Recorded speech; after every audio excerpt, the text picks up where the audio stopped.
నమస్తే, నేను Vamsi. Welcome to news chips. భారతీయ ఔషధాలకు ట్రంప్ కార్డు పడింది అంటే గ్రీన్ సిగ్నల్ ఇచ్చారు. అదేవిధంగా చైనాకు చెక్ పెట్టేశారు ట్రంప్. సో ట్రంప్ పగ్గాలు చేపట్టబోయే టైంలో ఈ వార్త భారత ఫార్మాకు ఒక మంచి ఊతమనే చెప్పాలి. ఒక రకంగా చెప్పాలంటే కరోనా టైంలో కూడా భారత ఫార్మా ప్రపంచాన్ని ఆదుకుంది, ప్రపంచానికి ఒక దిక్సూచిగా నిలిచింది. సో అటువంటి ఫార్మా నుంచి వచ్చే మందులు యుఎస్లో కూడా ఎక్కువగా వినియోగిస్తున్నారు. ఒక రకంగా చెప్పాలంటే 33% కంటే ఎక్కువగా కూడా మన మందులను యుఎస్ వినియోగిస్తుంది. అంటే మన ఫార్మా, మన సైంటిస్టుల ఖ్యాతిని మనం ఇక్కడ ఖచ్చితంగా కొనియాడాల్సిందే. అసలు ఈ వార్త ఏంటి అనేది ఇప్పుడు మనం తెలుసుకునే ప్రయత్నం చేద్దాం. అంతర్జాతీయంగా మన ఫార్మా పరిశ్రమకు సానుకూల పరిస్థితులు అయితే కనిపిస్తున్నాయి. పరిశ్రమ వర్గాలు కూడా ఎప్పటికప్పుడు పరిస్థితులను అంచనా వేస్తున్నాయి.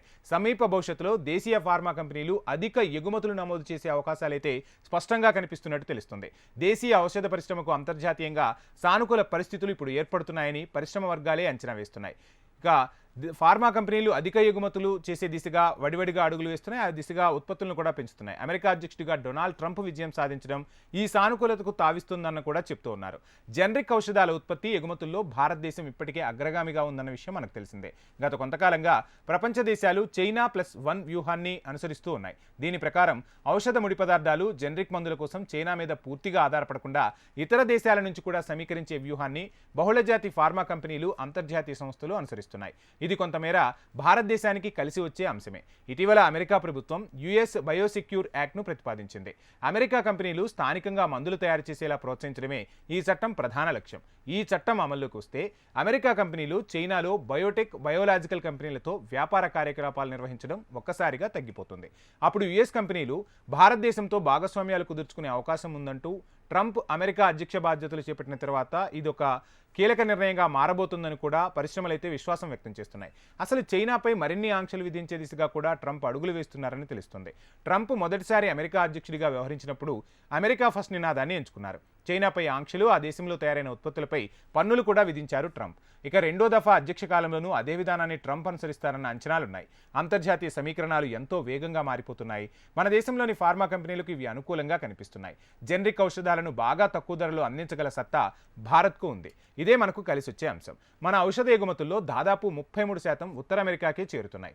ఔషధాల విలువ పరంగా చూసినా అమెరికా మన కంపెనీలకు ఎంతో ముఖ్యమైన మార్కెట్. అక్కడకు జనరిక్ ఔషధాలు అందించే అవకాశాన్ని భారతీయ ఫార్మా కంపెనీలు పెద్ద ఎత్తున అందిపుచ్చుకుంటున్నాయి. యుఎస్ ఎఫ్ఏఐ అనుమతి గల తయారీ యూనిట్లు, లైసెన్స్ ఉన్న ఔషధాలు మన దేశంలో ఎంతో అధికంగా ఉన్నాయి. గత ఆర్థిక సంవత్సరంలో భారత్ నుంచి దాదాపు $28 బిలియన్ అంటే 2.35 లక్షల కోట్ల విలువైన ఔషధాలు వివిధ దేశాలకు ఎగుమతయ్యాయి. 2022-23తో పోల్చితే ఈ ఎగుమతుల్లో రెండంకెల వృద్ధి కూడా భారత్ నమోదు చేసింది. మందుల నాణ్యత, తక్కువ ఖర్చుకే తయారు చేయటం దేశీయ ఫార్మా కంపెనీలకు విదేశీ కంపెనీలు కాంట్రాక్టు, అభివృద్ధి, ఉత్పత్తి అవకాశాలు ఇచ్చేలా దోహదపడుతున్నాయి. ఉత్తర అమెరికా, ఐరోపా దేశాలకు చెందిన బహుళజాతి ఫార్మా కంపెనీలు ఈ తరహా కాంట్రాక్టులను భారత కంపెనీలకు అప్పగిస్తున్నాయట. కొన్నేళ్లలో సిడిఎంఓ అతిపెద్ద వ్యాపార అవకాశంగా మారబోతుంది.